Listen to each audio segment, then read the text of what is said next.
Well, in May, Forbes said this guy was worth $150 million. But now 50 Cent doesn't have two quarters to rub together. I remember reading headlines about 50 Cent's financial troubles and thinking there was something incredibly tragic about the man that released Get Rich or Die Trying going bankrupt. However, on last check, 50 Cent was actually still alive, which did make me think that maybe there was slightly more to the bankruptcy story than meets the eye. In order to truly understand what happened, we need to go way back to 2008, at the start of his feud with everybody's favorite wing-slinging, fake drug-dealing rapper, Rick Ross. He's my brother and I love him like myself. He's my brother and I love him like no. It was actually Rick Ross that started off the beef by saying that 50 Cent looked at him some kind of way at the BET Awards. At the BET Awards, and I bumped into him. He made an expression on his face that kind of disappointed me. Like, what kind of expression? It's deeper than rap, baby. 50 responded saying he didn't even see Rick Ross at the awards, which I think is hard to believe considering that Rick Ross weighs 350 pounds. Now, Ricky Ross made the beef official when he released the song Mafia Music, which fired a few shots at 50 Cent for allegedly burning down his baby mama's house. Curtis Jackson, baby mama, ain't asking for a cent.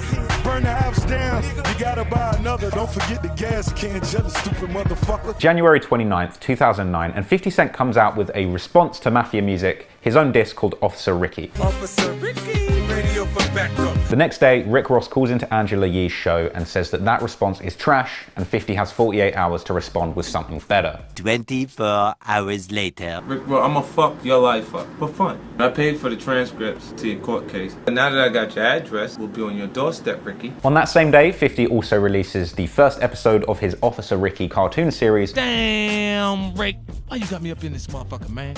Is it because I said you and your mama look like the Clumps? A couple of days later, 50 is sticking true to his promise of fucking up Rick Ross's life for fun. Hello, hi, I'm Tia, the mother of Rick Ross's son. 50 starts out the video by saying that what you're about to see is something that is a little bit more sophisticated than what we've been offering in the past. Which I think is a massive disservice to 50 Cent's other work. I mean, this video is so lowbrow, it makes Candy Shop look like Beethoven's Symphony. In the video, the mother of Rick Ross's child calls out Ross for having rented jewelry and leased cars. His jewelry is rented, possibly not real. His cars are being leased. And he takes her fur shopping whilst Isn't She Lovely by Stevie Wonder plays. You cannot make this shit up. 50 also takes the opportunity to call out Rick Ross's other baby mama for being a cool girl. A few days after that, Rick Ross releases the diss song Kiss My Pinky Ring, Curly. I'm so hard, I'm so sharp, taking bitches shopping scared to get a blowjob.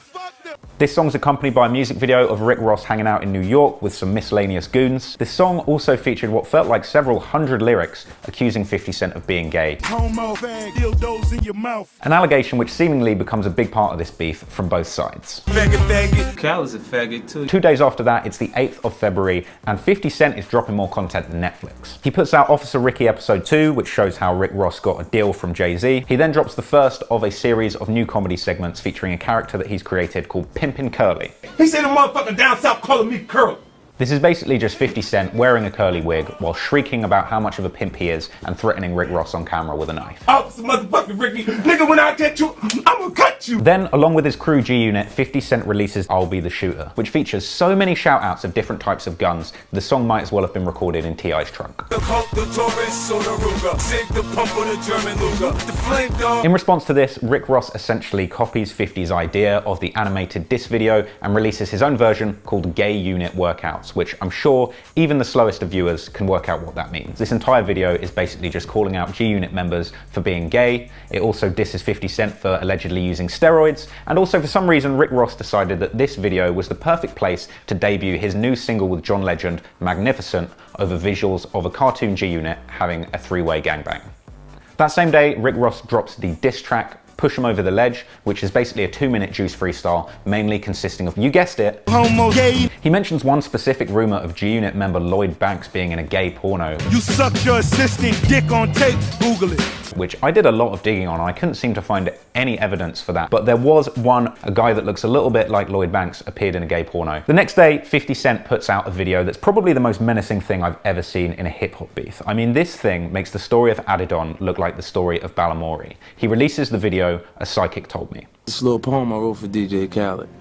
Check this shit out, right? It's called I Just Want to Tell You What a Psychic Told Me. Your car tires got stabbed out. Now you know, I know where you be. I know where your mama house at. I know where your mama work at. Now look at her, sleep. To make this even more spicy, we later found out that the person that actually filmed this was French Montana. He's even seen in one of these videos wearing a This Is 50 t-shirt, which he can't blame on his stylist. I style, no stylist. Over the next month, these two trade shots back and forth over diss tracks and animated videos. 50 goes on to drop several more cartoons which don't just clown Rick Ross, but also go after T.I., DMX, Suge Knight, and Chris Brown. But it's on March the 17th that 50 made the ultimate mistake that would eventually wind him up in bankruptcy.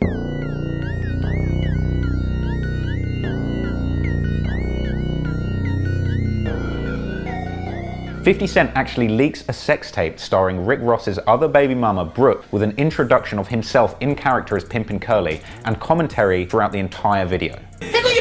Ricky. I personally don't think it's right or legal to show you any of that tape, so what I'm going to do is I'm going to play you some of 50's commentary over some very innocent stock footage. This look like she can suck some dick. She bobbing and weaving, Ricky. Oh, she getting the balls. What going on here? No condom. Is that baby yours, Ricky? 6 days after the sex tape leak on March 23rd, Rick Ross came out with a very unusual video, essentially saying sorry not sorry to the gay community. I heard that I offended the homosexual community. I apologize. I'm offering to do a record with an openly gay artist such as 50 Cent. We all know he's gay. So now all the gays we good. Later, Rick Ross drops his long-awaited album, Deeper Than Rap. Now the album is out and there's very little to be gained from beefing. These two kind of lose interest in each other. During that time, 50 seems to get closer to Rick Ross's baby mama Tia, helping her release her own tell-all biography. But things get really savage in November, where seemingly out of nowhere, 50 decides to take Rick Ross's baby mama and his kids to Floyd Mayweather's house.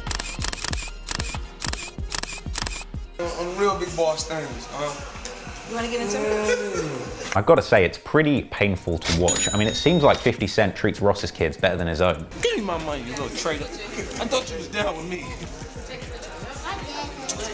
February 25th, 2010, and Rick Ross's baby mama Brooke brings a court case against 50 Cent for leaking that sex tape. This court case takes an entire 5 years to get resolved. During that time, the 50 and Ross beef simmers, and a few things happen here and there that are quite interesting. Ross publicly suffers from some seizures, gunplay from Rick Ross's Maybach Music crew gets beaten up by G-Unit at an award show, and 50 Cent is pictured wearing his Maybach Music chain at a bowling alley a few days later. 50 clowns Rick Ross for getting his car shot up, and Rick Ross gets accused of pistol whipping his groundskeeper, who is later pictured on Instagram with 50 Cent.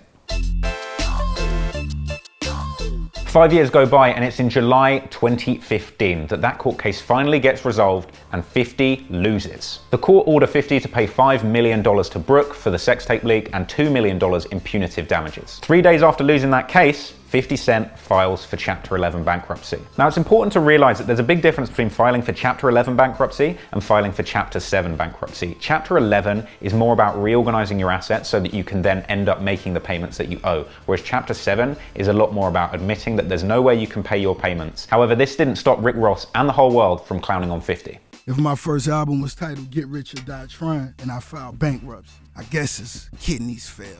50 Cent even got in on some of the action, mocking the idea of him being bankrupt, which actually caused him to get hauled back into court to explain himself. 50 told the court that the money in the pictures and his whole lavish lifestyle was actually fake. 50 Cent's money woes didn't last very long. By 2017, only 2 years after losing that court case, 50 was actually able to pay off his entire $22 million debt 5 years early. So if you think 50's broke, 50 ain't broke. But how the hell did 50 suddenly get all of this money to pay these debts? 50 didn't just go bankrupt from losing the sex tape case. He'd also been in and out of court with Sleek Audio based on a dispute around the SMS audio headphones deal that he had going on. 50 had originally partnered with Sleek to engineer the headphones, but he later left them and ended up doing a deal with somebody else. Sleek sued him and won, and he ended up owing them $17 million for the development of these headphones. Add that to the outstanding amount that he had to pay Brooke for the sex tape lawsuit. In December 2016, 50 actually won a court case against the lawyers who had represented him in the original Sleek Audio case that he lost. By winning that case against his lawyers, he got $14.5 million,